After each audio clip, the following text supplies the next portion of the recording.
You guys will get 2 minutes to give your introduction, and you're on the clock now. Chief Connors, if you want to come on up. Sorry, Scott. Sorry. Hello, thank you for being here. It's exciting to see this many people here and involved in local government. And those of you watching online, thank you so much. My name is Scott Connor. I'm your candidate for mayor. I'm from New Mexico. I moved to Mountain Home, Idaho in December of 2018, where I came here to take a job as the chief of police for the Mountain Home Police Department. More important than all of that is I've been married to my wonderful wife Kim for 23 years, and I have a beautiful daughter Kirsten, who's a freshman at the high school here in Mountain Home. I'd like to apologize for not having anything in the program on bio. I was scheduled to work this evening and did not know that I was going to be able to be here, so I'm happy to be here. A little bit about me: I've been in public service for about 26 years. I've always been interested in local government. Most of the time I spent in law enforcement, but not all of it. I was a department head for 2 different municipal police departments and 1 county sheriff's office for about 8 years. I retired out of New Mexico as a retired law enforcement officer there, and that's when I moved to Mountain Home. A little bit about my education. I've always been interested in learning and growth. Before I was ever a cop, I earned an associate's degree in criminal justice in 1993. I got involved in computers and information technology in 2010. I earned an associate's degree in computer information systems or information technology. Graduated from with a bachelor's in criminal justice with a minor in computers from Eastern New Mexico University. And most recently in June, I graduated with a master's in public administration from Boise State University. So I'm happy to be here, and I've got a lot of great ideas for the city of Mountain Home. I will tell you that change is needed, and so I'm here to bring you that change, and I'm here to be transparent and here to do better.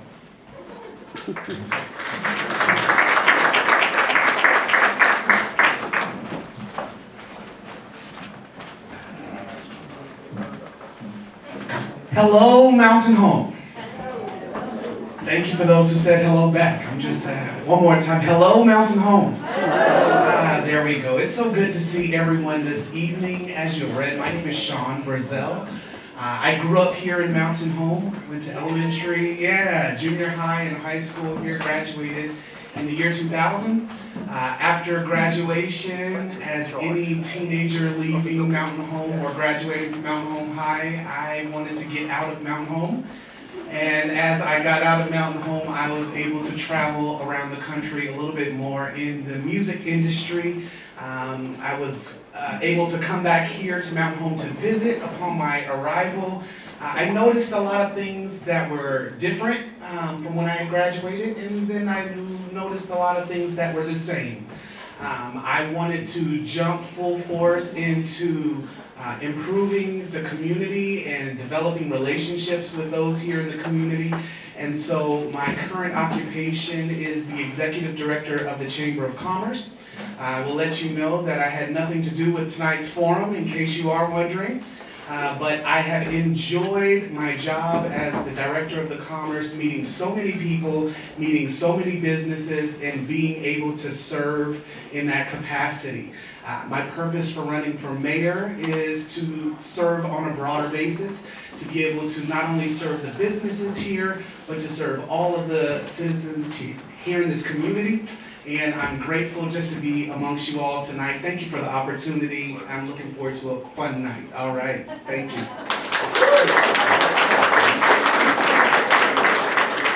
I think I drew the short end of the straw. That guy is a phenomenal speaker, so good job, Sean. And if you heard this guy, he's talented on the music. So, Mayor Rich Sykes, currently the mayor. I've been blessed with a beautiful wife, 5 kids, and I was just told I have 6 grandchildren because I always forget about the oldest one that's serving our country. I currently, like I said, I've been here over 20 plus years and been blessed to do so. Everything that's been good about me is because of Mountain Home. When I ran for mayor, It wasn't against a friend of mine or any of that. It was to do good work. Mountain Home at the time was dying in commerce about 3%, according to the statistics. And I was like, well, maybe if I brought my flair or my sense of community to it, I thought I could make a change. And obviously, we've done a lot of good work here. We've done a lot of phenomenal things with the streets. We're going to talk about streets, I'm sure, tonight. There's other things that we need to do, but here moving forward, like I said, the citizens, you guys are never a hindrance to the day. You're the very reason for my day as mayor. And I've been blessed to work with probably the most city council ever, and to do so, you have a lot of different entities or personalities, but I have respected and loved each and every one in a different way, because they all bring something new to the table. With that, thank you, welcome tonight, and hopefully you get something out of this, and like I said, hopefully on November 7th, you vote Rich Sykes for mayor. Thank you, guys.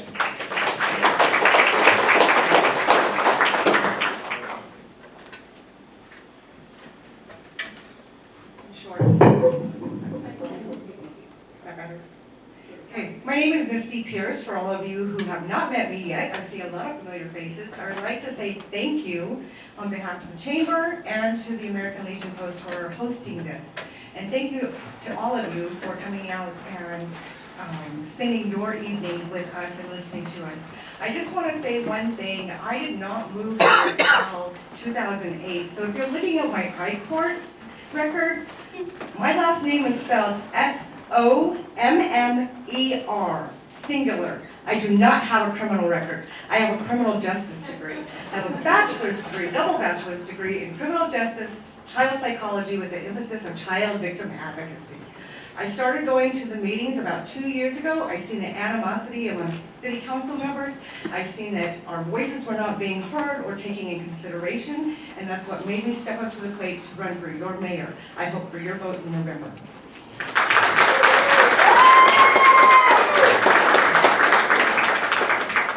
Okay, so the first question, Scott Connor, you'll be starting this, is from Paul Riggs. And this is for all mayor candidates. In regards to the golf course, what is your stance on the current operations and the future operations? And what is your plan to sustain the current and future success of the course? Thank you, Jimmy. So TJ does a great job, right? He's been doing a great job for a long time. Talk to a lot of the golfers and they say what? He's turning it around. It's so much nicer than it was before he was here. I support TJ. I have a hunch that other people don't support TJ, and they got sideways with TJ, and that's probably why this whole thing isn't even an issue today. So, again, you know, we talk about subsidies with the golf course, right? Well, we subsidize lots of things in the city for the betterment of the community, and so the golf course is one of those things that is subsidized. But yeah, we need to support DJ, we need to support the golf course, and plan moving forward is look at it closely, make a decision based on the facts that you see, and get a contract, get TJ a contract. Thank you.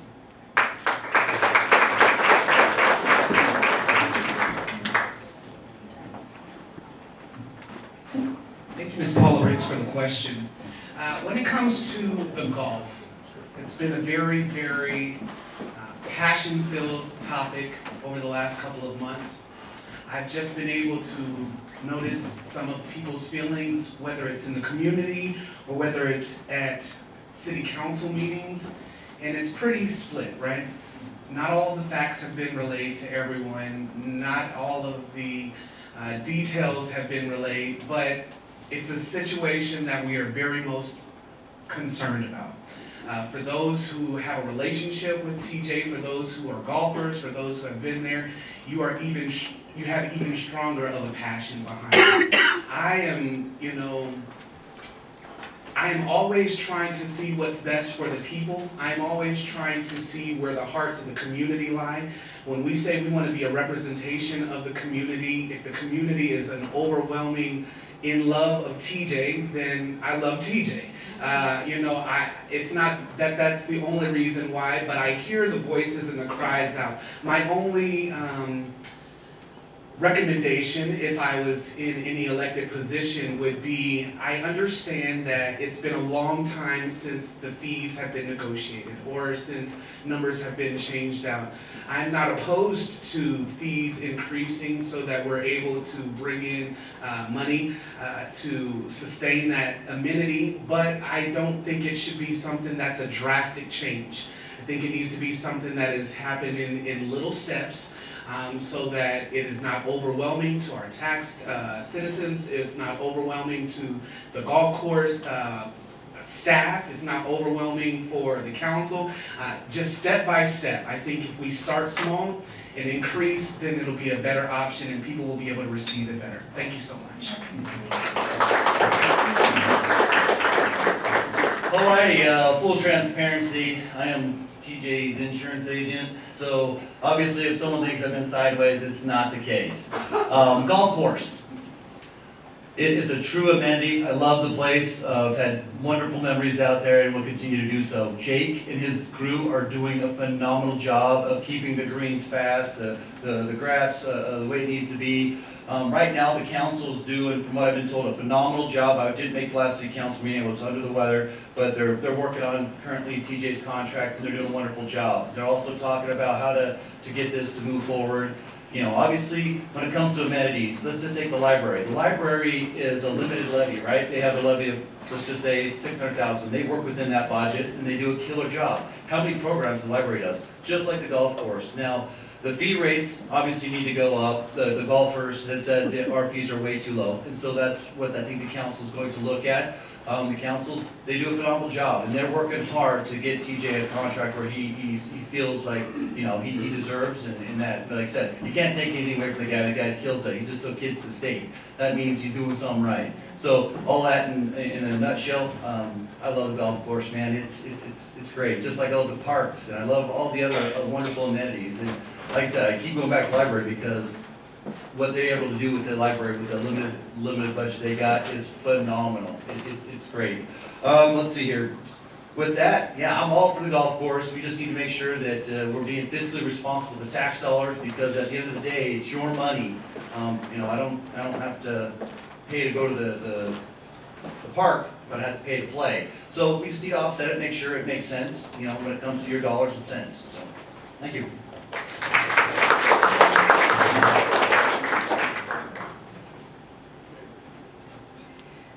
So I am not a golfer, but I'm too short.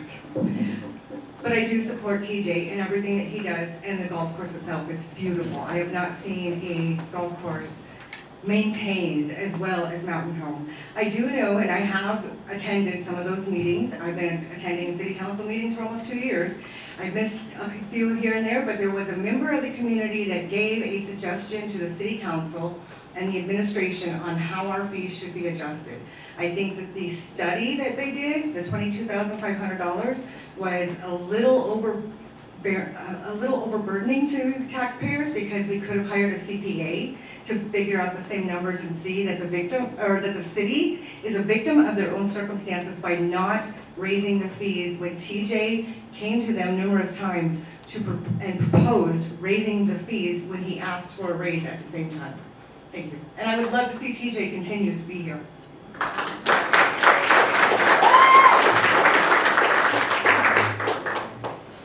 Okay, so the next question is to all candidates. Sean, you will be the first one to answer. This question comes from John Thompson. How does your job experience, specifically in the areas of budgeting, personnel management, and collaboration with other agencies and entities, make you the best candidate?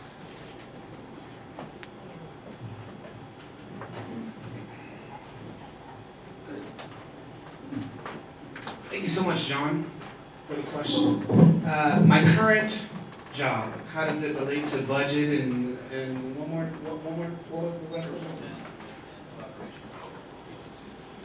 Thank you. Thank you once again, John. So my current occupation, once again, is the Executive Director of the Chamber of Commerce. I think I have had a lot of teachable moments during this year. I've not ever really had this kind of capacity of a job. but it hasn't been something that has defeated me or overcame, me as a person. It's allowed me to understand how necessary the budget is.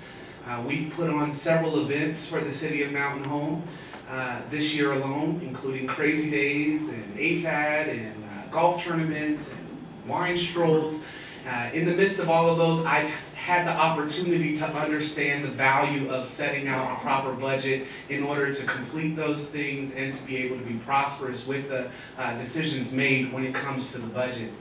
When it comes to collaborations, I feel that in this position as the director of the chamber, I have been able to forge relationships with several business owners and other entities outside of the city of Mountain Home to make sure that what we bring to you is the best product available, the best events available. I think moving forward in the situation as an elected mayor, I would be able to use those skills that I have when it comes to negotiation and when it comes to collaboration to make sure that we are all benefiting as a community together. Thank you so much.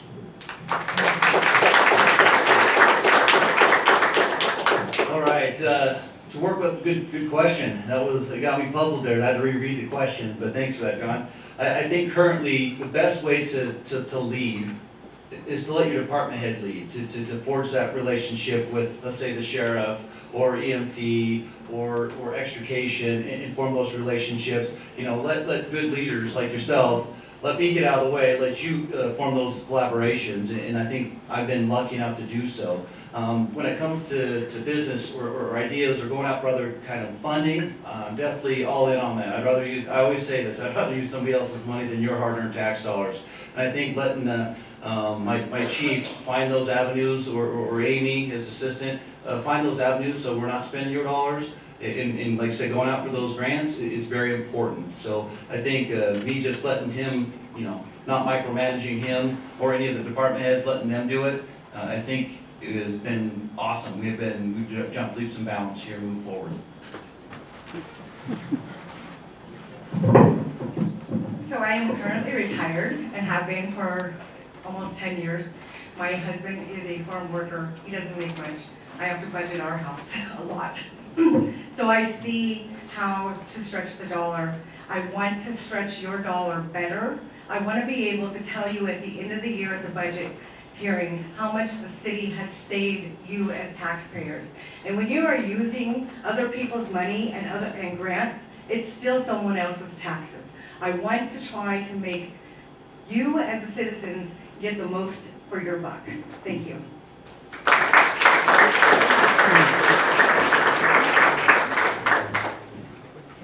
Okay, in my past jobs, I've managed budgets, rather large budgets, worked quite a bit with numbers and spreadsheets. As far as the cooperation side of things goes, right? I've been in law enforcement. Law enforcement means what? General fund.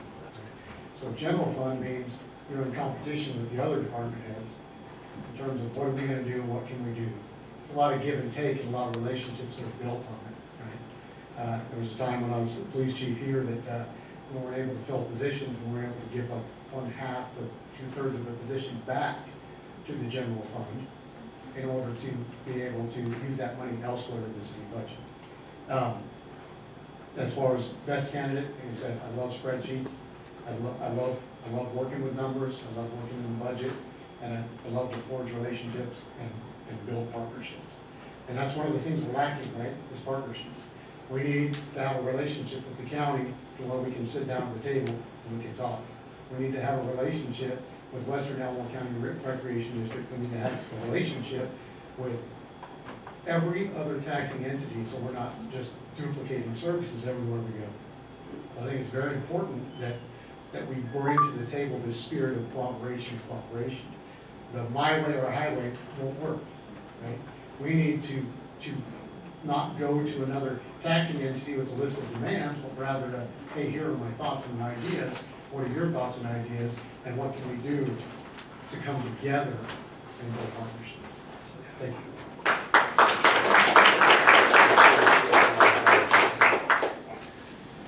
So I believe this question is just for you, Mayor Sykes. So this comes from Mark Bryant.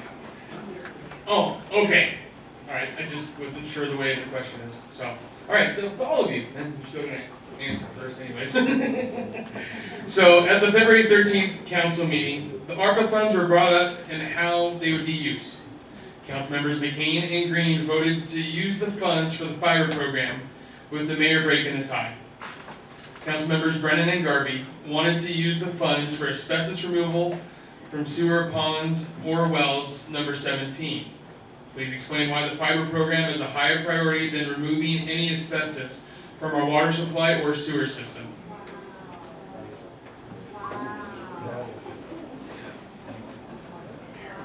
I think this one, it was for, so what we ended up doing with the ARPA funding is we used the ARPA money to cash match the DSIP grant that we were able to do with the well. So we did get rid of some of those sewer lines that were asbestos lines on 14th and 6th over off of, 14th. So that's where those funds went. So we were able to quantify that money as our cash match for the DSIP grant or OLDCC grant, which was about 4.5 million.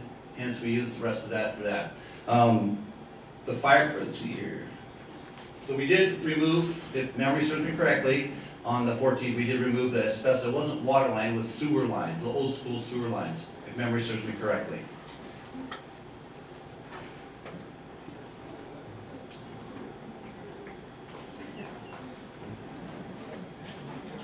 Just real quick, Mr. Thompson, I forgot to answer the last half of your question. So we need partnerships with everybody, every entity within the community, within the county, because we all live in the county together.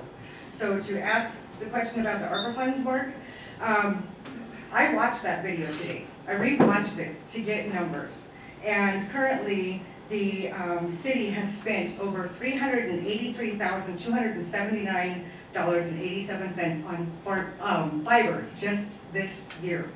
I believe that the ARPA funds that were allocated, as Ms. Werkela had said earlier during the city council forum, ARPA funds are supposed to deliver services to underserved and unserved areas affected by COVID. The LIDs right now are being put in the nicer neighborhoods. The neighborhood I live in, the neighborhood I live next to, probably will never see fiber unless we're 20 years down the road. So taking that ARPA fund and putting it into fiber, most likely under my administration would not have happened. We need infrastructure. Our sewer ponds are about to expire. Our roads are getting crappier by the day, excuse my language. And we need to make sure that we are expanding or fixing our infrastructure so we can entail the new growth that's coming. Thank you.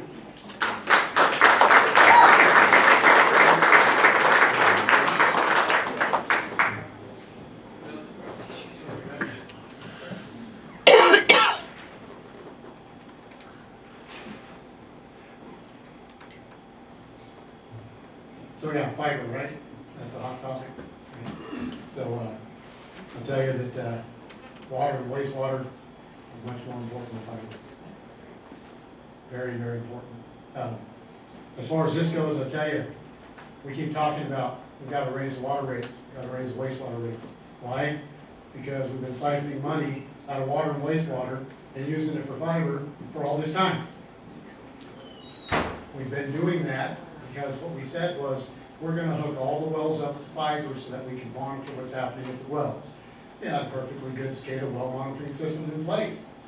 But in order to build the backbone of the fiber, we siphon money out of water and wastewater. Shouldn't be happening. I'm not against fiber. Fiber needs to stand on its own 2 feet.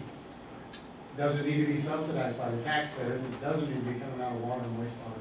Everybody's stuff.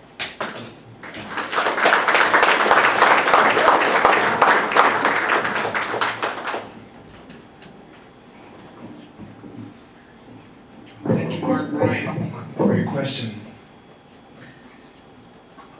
That's a pretty heavy question right here. I mean, I think everyone kind of felt the weight of it.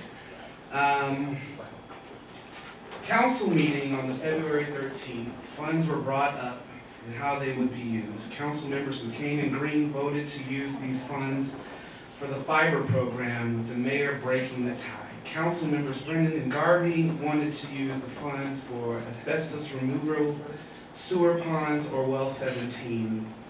Please explain why the fiber program is a higher priority than removing any asbestos from our water supply or sewer system. I trust the current council that we have right now, that in their thinking and during this event, they were not thinking to themselves that fiber is better than people's health. There's no way that you can convince me that the current council sat up there and all agreed, or if it was a split 2-way tie. I think that if the funds from the ARPA funds were used incorrectly, then that is what we need to be discussing right here. If there's certain layouts to what those ARPA funds are supposed to be contributed to, and we did something wrong as a representation of the city, then that's what we need to be talking about. But I don't think that they made specifically a choice to have fiber over the health of the community. And you all may see it differently, but that's just kind of my take on it. I have faith in whoever has been representing the city of Mountain Home. That doesn't mean I'm best friends with them. That doesn't mean I agree everything with what they're doing and decisions. But I do believe that the people that you all have elected would not put fiber before the health. Thank you.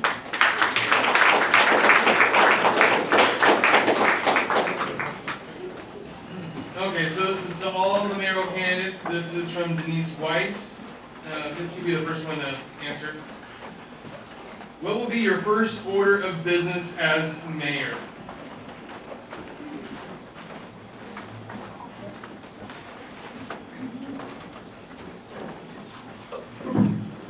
That's a tough one.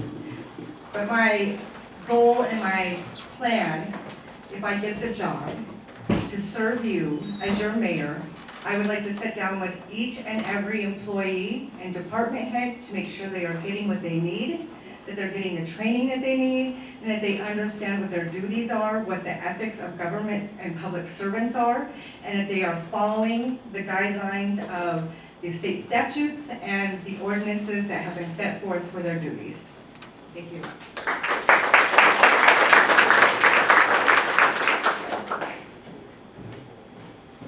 Okay, first act as mayor, I think, would be a complete audit of all the fiber funds, of all this stuff, this train wreck we see in the fiber that's happened over the last several years. Right? I think we need to take a good, close, comprehensive look at where we're headed and why we're headed there.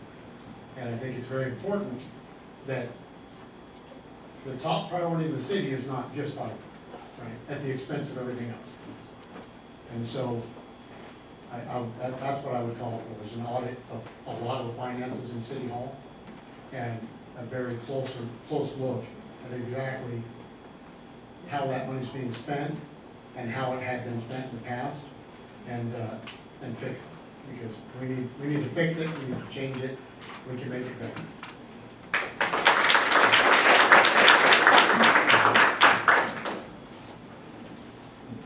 So I thank you for the question.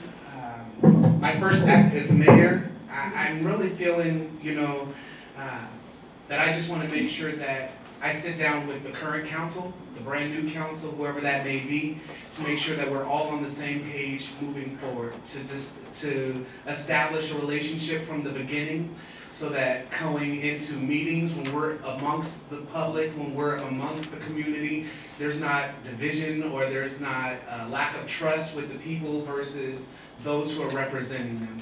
I'm not saying that that's what's happening right now. I'm saying when I get into that position, I just want to make sure that me and the council are all on the same page. It's never just the mayor that's in charge of everything. It's everyone all working together.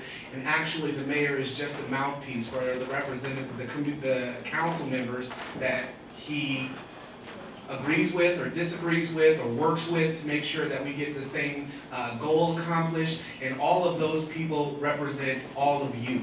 And so my whole deal is unifying the current council and moving forward to make decisions together to complete some of the items that are incomplete. I feel like there's a lot of projects throughout the city that are not vacated, but it just feels like the progress has not gone as fast as maybe some of us would like to see. And so I think unifying us all on the same page, we can brainstorm to make sure that those completion dates come sooner than later. Thank you. Good question, Denise, thank you for that. Obviously, the pool is my #1 priority currently. The streets are my second priority. We have 6th Street and 8th Street being completed. That one is a whole revamp, remodel, trying to get new storm drains in there, new sewer lines, new water lines, things of that nature. And I will tell you this, something that frustrates me is when someone says we need a complete audit. We've been audited and audited and audited and audited and audited, and they've never found anything. And this year, we were audited twice. And so, best use of ARPA funds, you want a one and done? Or do you want that ARPA fund to go over and over and keep using it, keep using it, keep using it? So those are the things that are passionate to me. I think water, wastewater, public safety, quality of life are my #1 priorities. I'm going to keep doing that as your mayor. Thank you.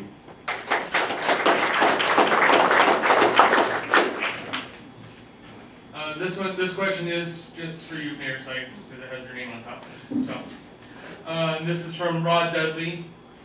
Why is the city suggesting or supporting a plan for the Urban Renewal Agency to build a splash pad, family area, and gathering space in the middle of downtown and adjacent to a high-traffic state highway corridor?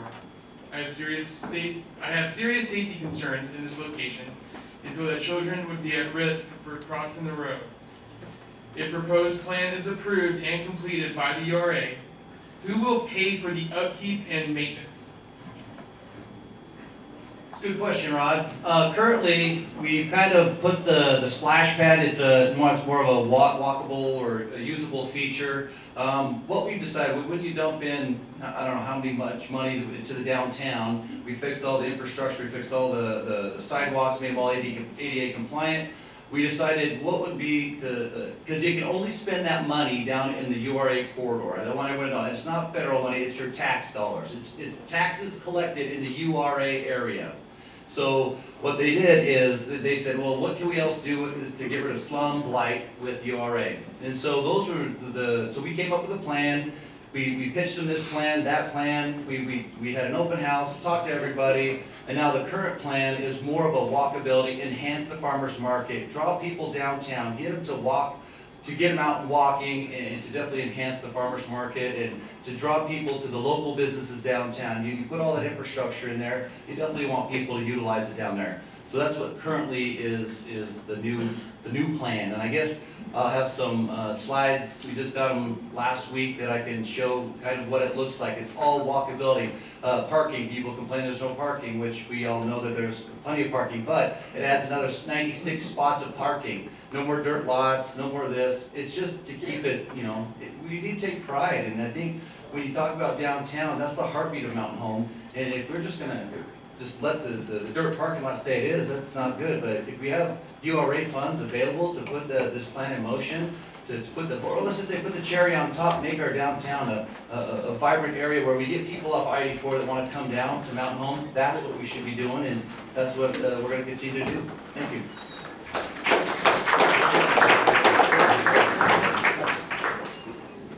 Okay, the next question is to Misty Pierce. This question comes from J.M. Matthews. Misty Pierce has addressed the city council as well as others with her disapproval of what the city worker wages are. In the August 30th edition of the newspaper, she was quoted as saying that the city employees were being paid an unjustly higher amount than other residents of Mountain Home. What does Misty have to back up her dislike for what the city employees of Mountain Home wages are?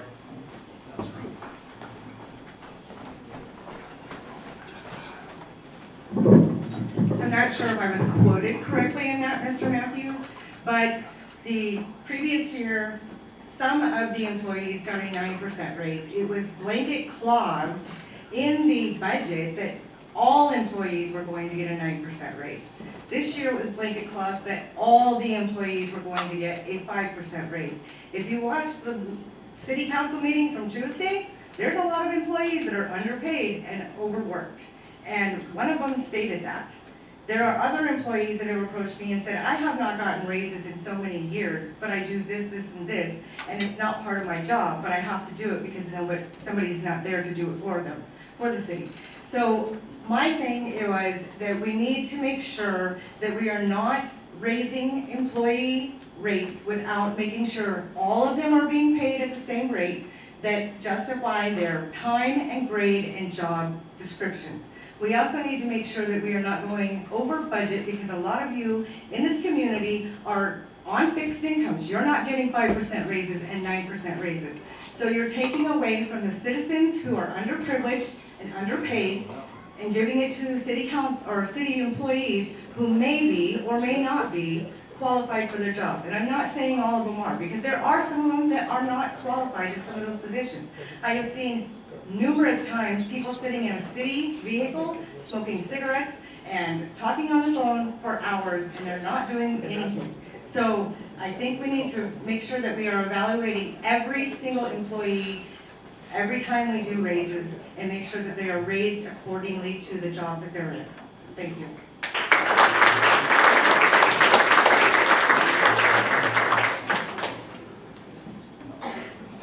So this question is Mayor Sykes. We're going to start taking around back and forth here in a moment. In a recent meeting, a city council meeting, it was noted that the city insurance policy premium has increased significantly by 30%. Premiums typically increase due to claim activity. Will you share how many claims the city has paid out under your leadership? Won't a splash pad downtown adjacent to a busy state highway increase the city liability? That's a good question. How many we've paid out? The city has never paid out a claim except for one. The rest have been ICRIM. We have an insurance carrier named ICRIM, and they've been paying out liability claims. But I will say this: that insurance premium rate wasn't due to liability. It was due to property. Thank you. There you go. It was due to property, and it went across the board. It was the reinsurance companies that raised ICRIM's premium. So it's a reinsurance company of a reinsurance company. I'm sure I see the sheriff back there going, yep. So I can probably tell you they got theirs raised just as much as we probably did as well at the county. So, yeah. Did I answer that? Yeah. Did I miss something? Oh, whoop. I answered that one, right? So, splash pad, could it? Yeah. Somebody tripping off the city sidewalk could do a claim.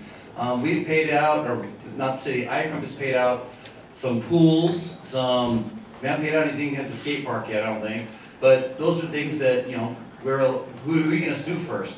The city. Everything is always city, sue the city first, whoever has the deepest pocket, sue them, and then it goes on down the road until it gets to where it's paid out.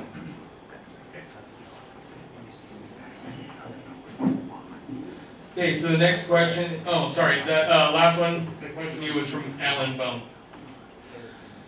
So the next question is to Scott Connor. This is from Courtney Dack. How do you expect to be the mayor of the city you were terminated from, and how our city employees, specifically the police department, feel okay knowing your past of retaliation?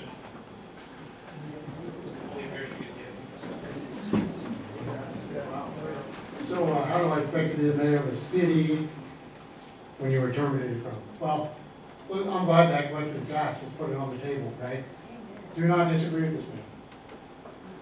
Everybody knows it. You get sideways with this man, you're gone. That's the way it is. And as far as retaliation, there's never retaliation against anyone in the police department. And it's not anything I would do. When you want to talk about when you're in a leadership position and you're required to hold people accountable for their actions, what happens, right? Then we try to muddy the water. We try to say, well, I had some corrective actions over here because of my own actions, right? But I want to pretend that that's retaliation. And it was never retaliation. Never retaliation. What happens is we have to hold everyone accountable as leaders. Right? That's part of what we do. If you're a leader worth your salt, then you're going to make enemies. Right? You're going to ruffle some feathers. You're going to be in the newspaper. You're going to have people talk bad about you. And that's just the way it is when you hold people accountable. And so, there's never any retaliation to anyone at the police department. That's HR 101, first thing you have to do. Right? But that doesn't mean that because you file a complaint, that now you have carte blanche to just do whatever you want and not be held accountable. Right? That's not how that works. Thank you.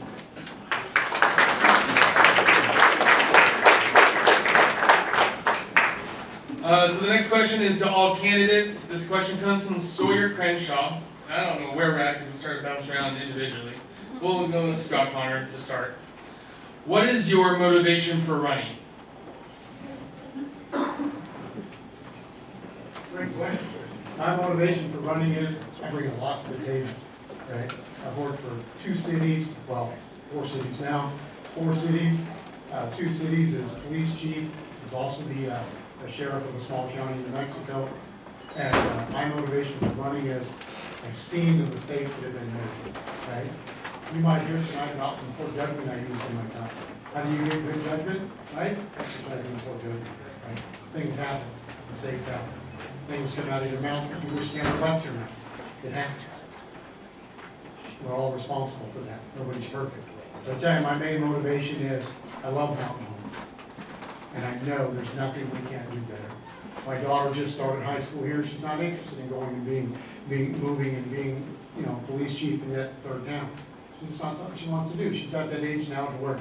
She wants to settle down. She's in driver's ed. She's in high school. And she's having a good time. And so I have a lot to bring. I've seen a lot of different budgets and a lot of different policies and a lot of different procedures. And I've seen where mistakes have been made. I've made mistakes of my own, right? But I've gained a vast amount of experience through all of that. And so that's why I'm here. It's not a high-paying job, right? But we're here to serve, right? Anyone that's here, they're not here for the money, I can promise you that. And so, again, my motivation is, I believe we can do better. My slogan is, there's nothing we can't do better. Thanks.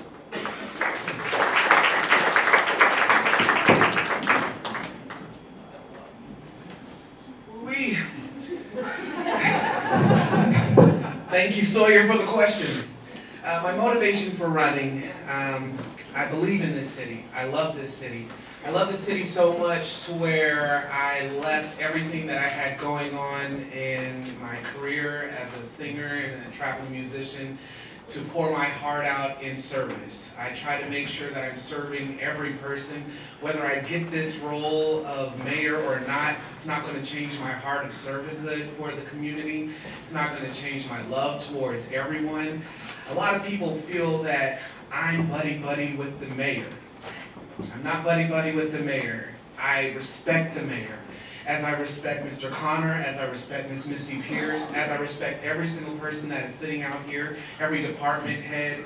I know that sometimes we may not always agree, but I respect every single person that I come in contact with. I offer to help every single person that I come in contact with. It doesn't matter if you've been nice to me or if you talk about me behind my back. It doesn't matter if you are holding on to something that I've done years ago or if you just met me.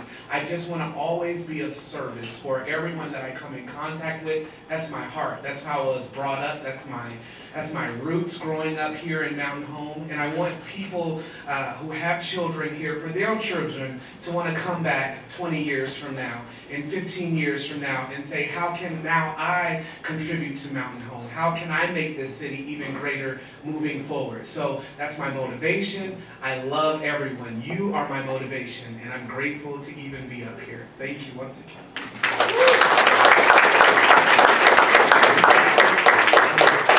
Man, I don't want to fall down. That was awesome. That was a great. Sorry, I think I just broke it. So we'll just not even touch anymore. Obviously, motivation.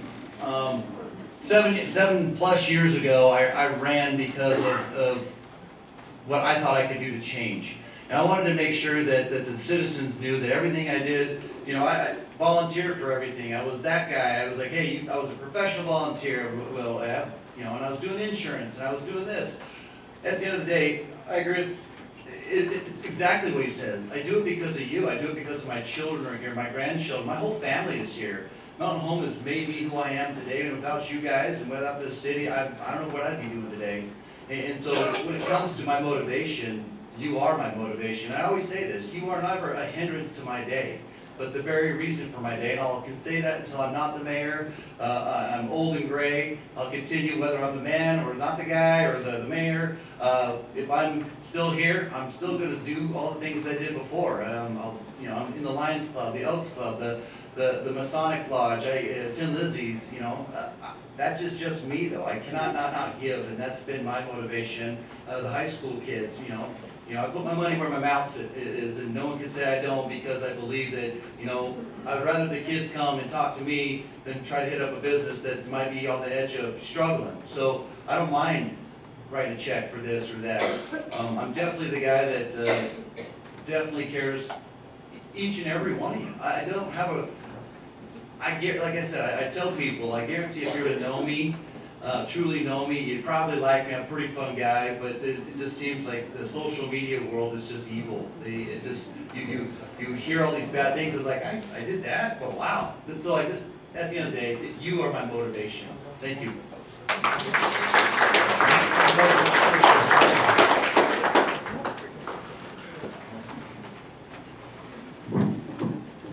So thank you for that question. Back in October, I had been attending meetings for almost a year then, last year, and I put my foot where my mouth was when I told City Council and the administration that if you don't want to listen to us taxpayers, and you don't want to give us town halls, and you want to create workshops so you can control our complaining, I will make sure you're not reelected. So I was told I better put my foot where my mouth was. So I did. But my motivation was the people who go to those meetings and they get frustrated and then they stop going because they don't feel like they're being heard. They feel like they're limited to what they can say, what they can ask, and everything is said, done, signed, rubber stamped, sealed before you can even voice your opinion. I want to bring back the town halls that Mayor Rist had, because he didn't care what your complaint was. He wanted to make sure it was addressed. And that's what I want to do for you as the community. If you have a concern, I want to hear it, good, bad, ugly, or not. I want to make sure that you guys are all addressed, each and every one of you individually. And for my door knocking, I have notes upon notes. I have phone calls. I have been giving my number out. It is public record. You can call me. And my email address has been flooded with, I'm tired of seeing this. I haven't been heard. What are you going to do to make sure I am representative? I have been a public servant most of my life, and I want to stay as a public servant. I serve you, not the other way around, and government should be for the people, of the people, and by the people.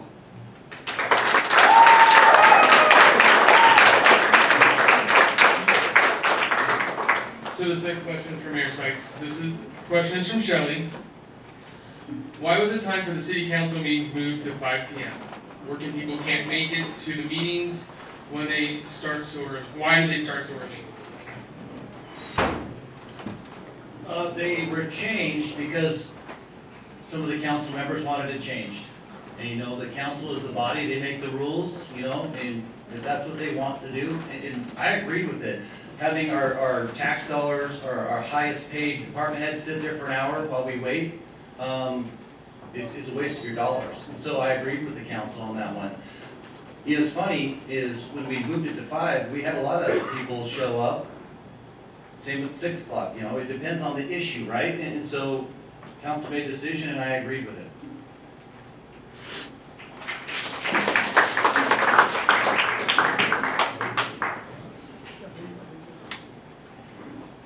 So this next question is to all the candidates. Sean, you'll start. Question comes from Don Gust. How come the new sidewalks aren't 5 feet where installed in the new subdivisions?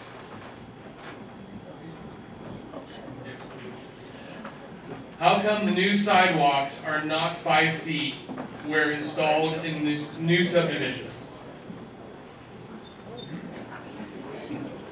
Thank you, Mr. Gus, for the question. I want to just be 100% transparent with you that I was not a part of the decision-making when it came to how many feet that sidewalk should have been. I know that the current council has more insight on that. I thank you for that question, but I would not be able to give you a complete answer on to why or why not it is mapped out that way. I do hope that it is not anything that's illegal or against what was supposed to be mandated for that area, but I apologize that I don't have the full answer for you at this time. Thank you so much. Hey John, really quick, thanks for the question. Do you know what area wasn't 5 feet?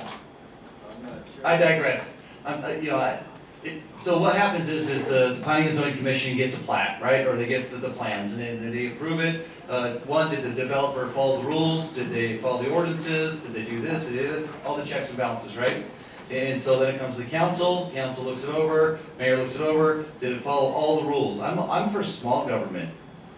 You don't need me telling you how to build your lot, just as long as you follow the ordinances, the laws, the rules. That's for you to do you, right? And I think maybe that's why it fit the need or the box that it was supposed to be with the Planning and Zoning Commission and the council. And I think that's probably why it was a 4-foot sidewalk. Some of them that we put in now have like over on 14th and 6th Street, that's a 10-foot sidewalk, more walking paths. Currently the city of Mountain Home is trying to do more walking paths and trying to get people to get out there, but obviously we look at second order effects. You don't want grass in certain areas. We're trying to do other things when it comes to water conservation. So those are some of the steps. But like I said, when it comes to the not 5 feet sidewalks, just as long as it fits the ordinances and the laws and the rules, I think that's probably why it was I'm assuming 4-foot sidewalk.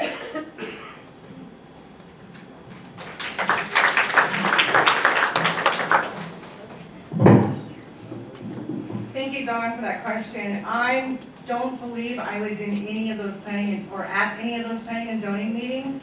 We're trying to find you, but that allowed a deviation. I do know that when a developer comes forward, they can ask for certain deviations, but I believe that if you want an ordinance changed or you want an ordinance to fit every single plat that comes across planning and zoning and city council, then you need to ask the city council and planning and zoning to look at that ordinance and have it changed. If we need to change those to make all sidewalks in the city ADA compliant, then we need to get those ordinances updated and make sure everything is ADA compliant.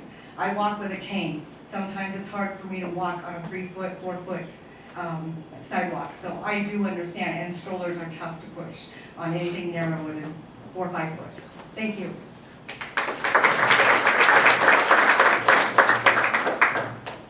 Again, I have no information on how wide the sidewalks are or were in that specific area. I will say, if you see a need for a change, again, echoing what Misty said, then contact your council member and see if we can't look at the issue a little closer and see if maybe it needs to be changed. Thank you.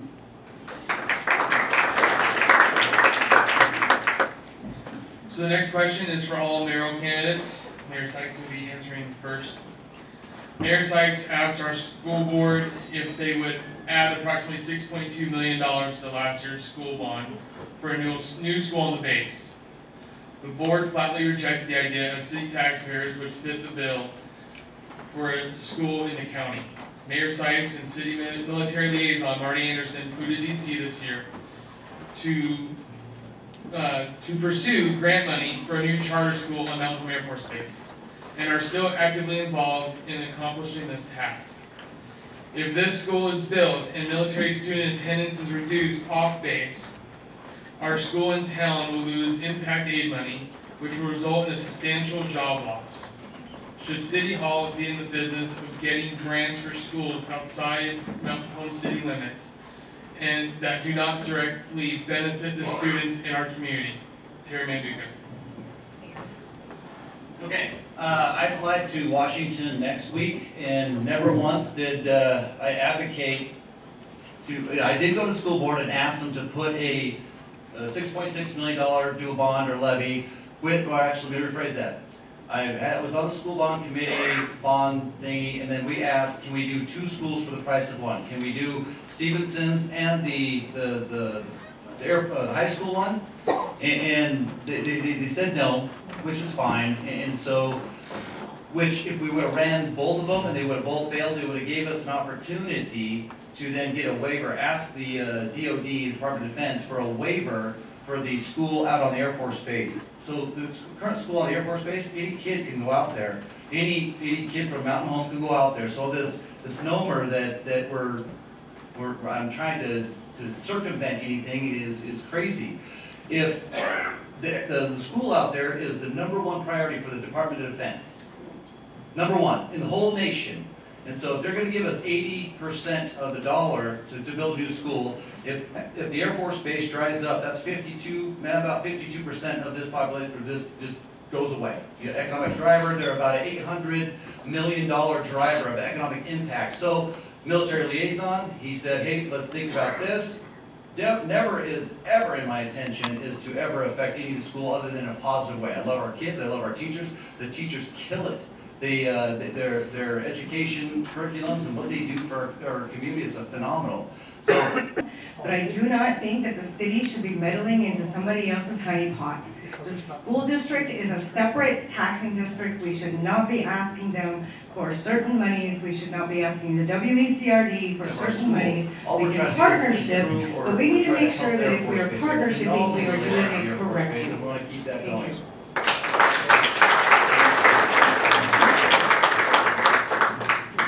Yeah, the Air Force Base, a huge part of Mountain Home, very important, right? But again, the school bond issues come up several times, and the voters have said no. So it's not the mayor's job now, whoever the mayor is, to now try to circumvent that and say, hey, let's figure out a backdoor way to get another school. So, personally, I'd like to see a new school. But I'm not going to circumvent what the voters have already said in order to try to get that done. So I think it's very important. And on the subject of just grants and in kind, right? Every time we get one of these grants, we're told it's not real money, even though it is your money, it's your tax money, your federal tax dollars. Every time we get one of those grants, there's matches, right? There's strings attached. There's cash matches. If there's not cash matches, there's in-kind matches. Right? So what's an in-kind match? An in-kind match is, hey, we'll have our street department or our parks department do all of the demolition or do all of the repaving or do all of the this, that, or the other, which is fine, and it's not a bad idea. But we've got to be very careful, because if we have our city departments tied up doing in-kind work for federal grants, then can they take care of the streets that they're supposed to be taking care of? Can they take care of the parks they're supposed to be taken care of? Or are they spending all their time on these pet projects? So, again, I'm not against grants. They're a good way to get things done.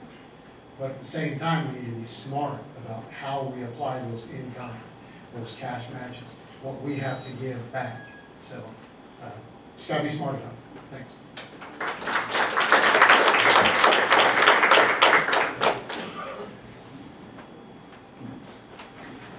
Thank you, Terry Manduka.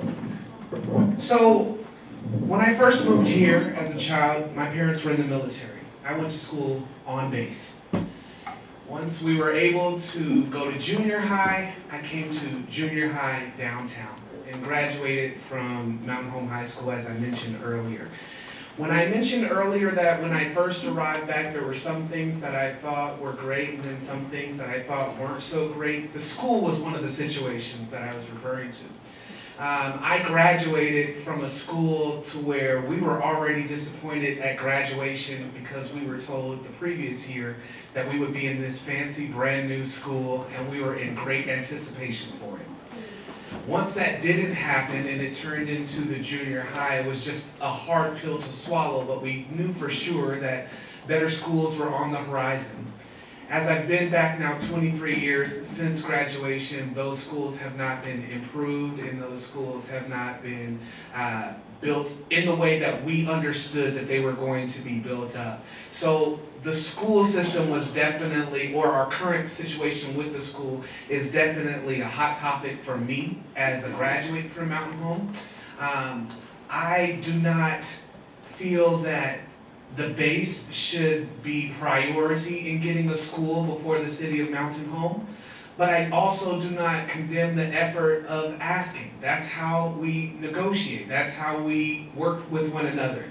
I think that it may have been received a little bit better from the rest of the community had the school board and the city been more on the same page.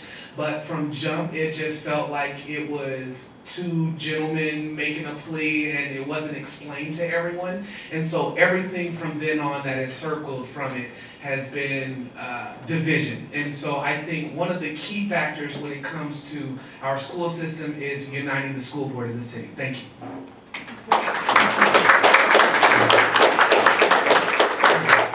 So the next question is to all candidates. Misty, you'll be the first one to respond to this. Question comes from Janet. Why was the fireplace in Carlo Park removed without asking the public?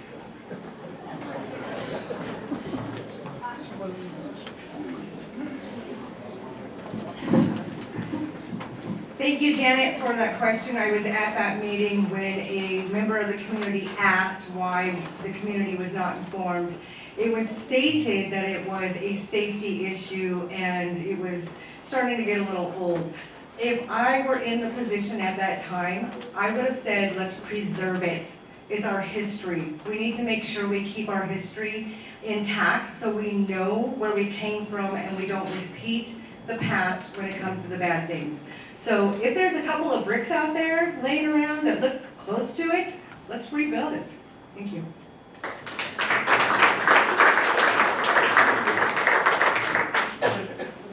Well, I believe the question was, why was the fireplace torn down without public input? So can't really answer that as a mayoral candidate.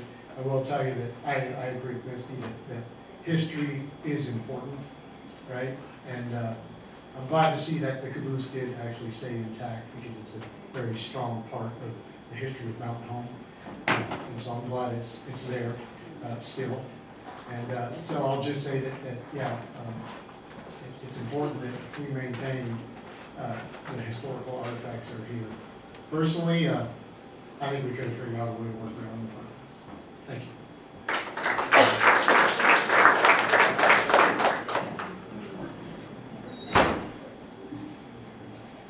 Thank you, Ms. Janet, for the question.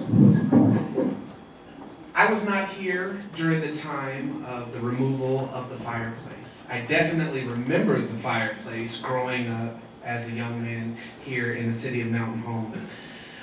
Though it was removed, I think the main situation that brings concerns to the citizens is the fact that they were not fully informed. There wasn't enough transparency in that decision-making process. Whatever the decision was, whether it wasn't safe, whether it was bringing unwanted or juveniles or graffiti or drugs, whatever the situations it may have been, I just feel that maybe the city could have done a better part on their behalf on explaining that to the citizens before it was taken down. I feel everyone's concern, even with the question that was asked by Ms. Janet, was really Why did that happen without our approval? Or why did that happen without our input? So moving forward, if things are moved or if things are changed, especially when they bring great tradition and history to the city of Mountain Home, I think the more that we inform the city and the taxpayers, the easier you all will be with seeing certain changes. I would like to echo the words of Mr. Connor when it comes to the caboose. I thought that was an excellent transition, even though people were very upset about that when we first, as a city, had it moved. But I feel like the more that you inform the community with, the more they will be receptive. Thank you. So, I'm not a perfect person. I'll say that I make mistakes all the time. So what I ended up doing is I asked the two council, or all the council, do you want it, do you got it, can we move it here, what would you want to do? And I had two councils said, oh, we want the amphitheater here, we don't want the fireplace here, and two council that said, no, I want to keep it, blah, blah, blah. So then what I do, that's a big decision, right? So I went to the executive leadership team, which is all your department heads, your supervisors. We went through all the pros and cons, and Scott was there, and I think we had a consensus other than two. And Scott was, yeah, rip it out, get it gone.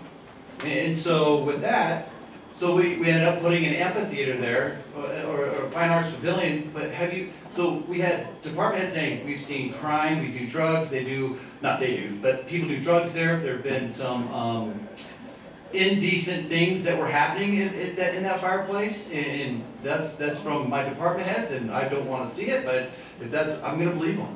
So we had to say, why don't we put an amphitheater or a fine arts pavilion there, and we've got Sean to play there.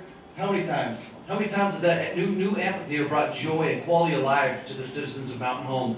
Now, not thinking about the history portion of it, yeah, should I have gone out and said, hey citizens, this is what we're doing? Yeah. Absolutely.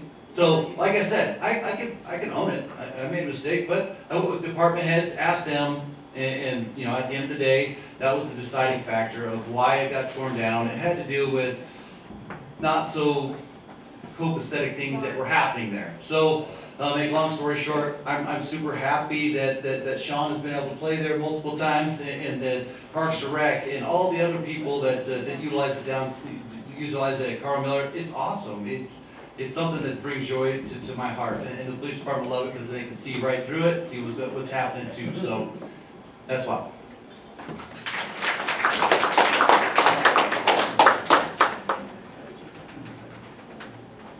So this might be the last question of the evening. So this is coming up 9 o'clock soon. So whatever questions we didn't get to tonight, the chamber will email out to all the candidates that are either individually or as a group.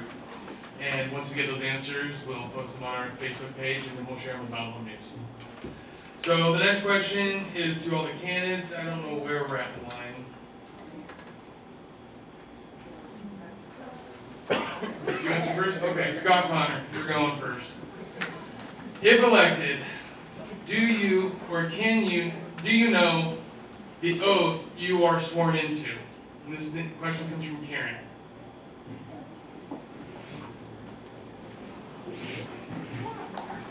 That's interesting, question. Thank you, Karen, for your question. So, do we understand the oath, right? So, it's been said tonight by several, right? For the people, by the people, of the people, right? And so, uphold the Constitution, and uphold the laws, and uphold the ordinances in the city of Mountain Home, and the great country that we live in. And so, I think I fully understand that, and I think that one of the most important aspects of that is selfless service, right? So putting other people ahead of yourself, right? And being able to do that servant leadership type to where you're willing to take on those jobs and those things that other people maybe don't want to do, right? I'll tell you, me and Russ Griggs, we poured concrete, flat work at the police department on numerous occasions while I was the police chief, right? We put concrete there and sidewalks around there so we could save the city money and not have to do it, you know? We had a good time doing that. The tower came down one time, me and Russ Griggs, we put it back up. We were able to get the foundation fixed, and we poured the concrete ourselves to get that going. And so, when we had some work done there at the police department, there was a lot of damage to the grass. we went out and we replanted the grass, we planted the seed and cordoned it off where people wouldn't walk in it and get it, right? That's the kind of stuff that we would do because we could save the taxpayers a lot of money. And so I think that kind of selfless service, heck, me and the mayor one time, we went to the golf course and we replaced, on a Friday, we replaced the sink vanity thing in the ladies' restroom there. Rick Sykes did it on one Friday. Not usually in your line of duties as a chief of police, but you see a need, you fill it. You do your best to fill it. So, thank you.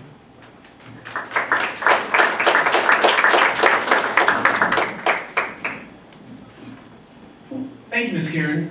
Do you know the oath?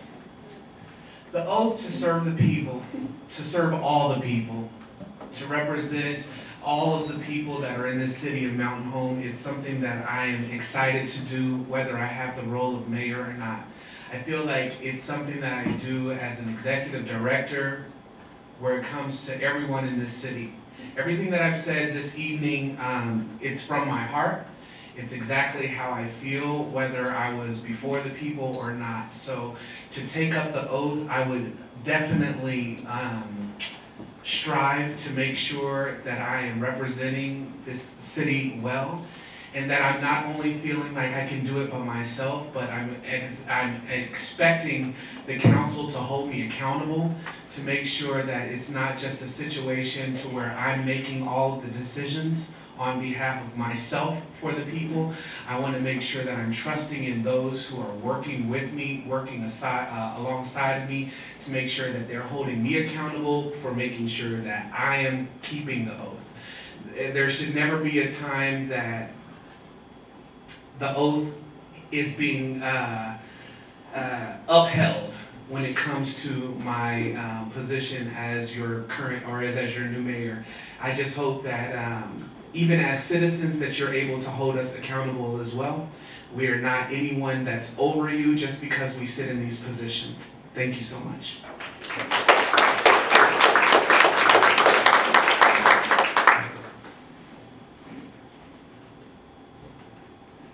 Karen, thank you for that question.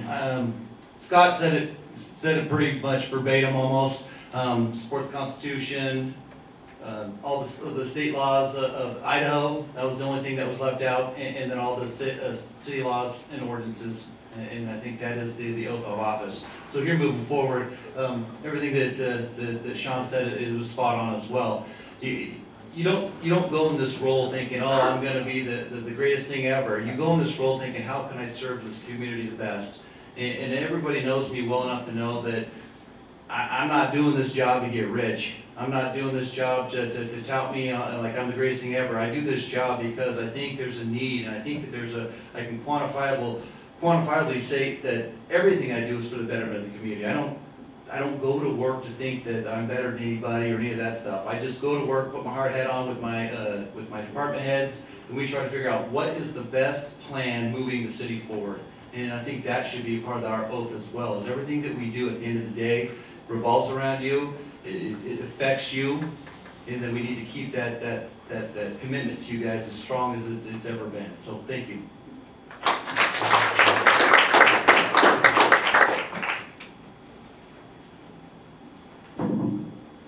Karen, thank you for that question. I do believe that the oath needs to be followed to a T. There's ethics in government. I have taken that oath numerous times as a probation officer trainee, as a state advocate for child victim advocate for the state of Wyoming years ago. I had to take that oath. You have to take it serious. Idaho's oath, they took out "so help me God," so now it is "to the best of my knowledge." As a public servant, you need to make sure that you know the state statutes that apply to your jobs. You need to make sure that you know the Constitution that applies to your job, such as the Fifth Amendment rights, which is your property rights. You need to make sure that your ordinances are read, and that you understand the ordinances, and that you follow those guidelines that are set forth for you to continue in the path of being a public servant. That's why I decided to run, because I believe that our administrators and our city council sometimes do not make you feel welcomed at those meetings. And I strongly believe and have stood up for years for the government of the people, for the people, and by the people. Thank you. We talked a little bit about what I bring to the table. I tell you, cooperation with the county, right? What can we do better? What can we do to work together? Western Albemarle County Recreation District, right? What can we do?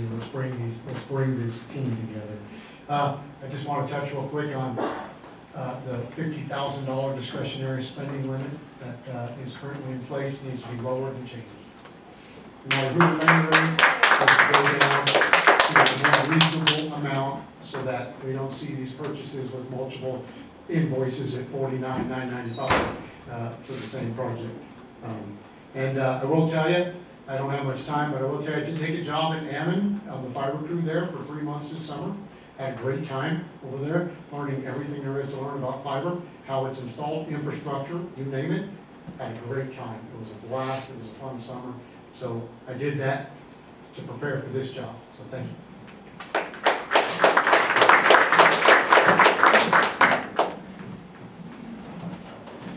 Well, I'd like to say thank you so much to the Chamber of Commerce. Thank you so much to Post 26. I'm the chaplain here at Post 26, so this feels like home. I'm grateful to have all of you who came out and participated tonight.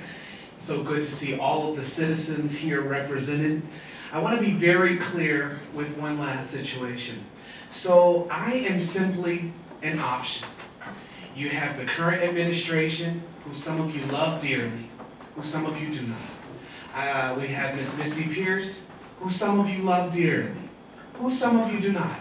We have Mr. Connor, who some of you love dearly, and some of you do not.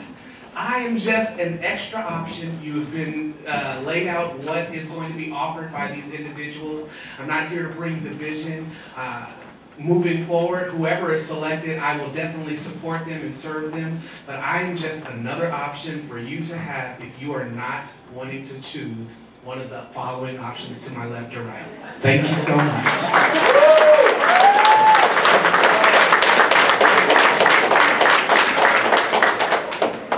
Like I said, I get to follow that guy. It's not fair. Well, thank you all for coming out tonight. Thank you to the Chamber. Thank you to the Mountain Home News. And I only got 1 minute, but I'm the type of guy that's always thinking outside the box. My mind never shuts off. You can ask my wife. My wife and I have been honored to serve you, the citizens, for the last 7.5, well, almost 8 years, right? So right now, currently, when we changing things up, right? And so right now we're working on Project Share, and we're using our current BDS system, trying to mix it with Cassell. And what that means, Project Share, is where people get to pay your bill over to help the less fortunate. You know, I think Idaho Power does it. I guess in closing, like I said, I can't beat that one. That's a good one. I'm asking you for your vote on November 7th.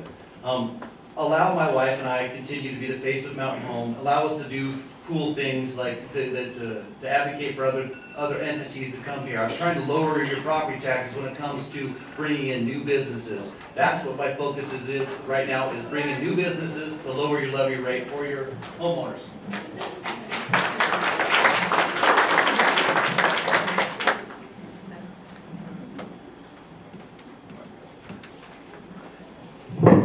I would like to say thank you, first and foremost, to all the entities that were involved in making tonight happen. It's been a pleasant night. I'm glad there hasn't been any arguing or cursing or anything. But first and foremost, I would also like to say thank you to my husband. He's been working extremely hard, delivering all the potatoes that we all love for the last couple of months, and it has been a strenuous schedule for him. But I decided to run because I felt that some of us were not being heard. Some of us felt that we weren't being heard. And I want to be a public servant for you. I want to serve you and make sure that every voice is heard. I want to bring back the town halls. And I'm asking for your vote November 7th. Thank you.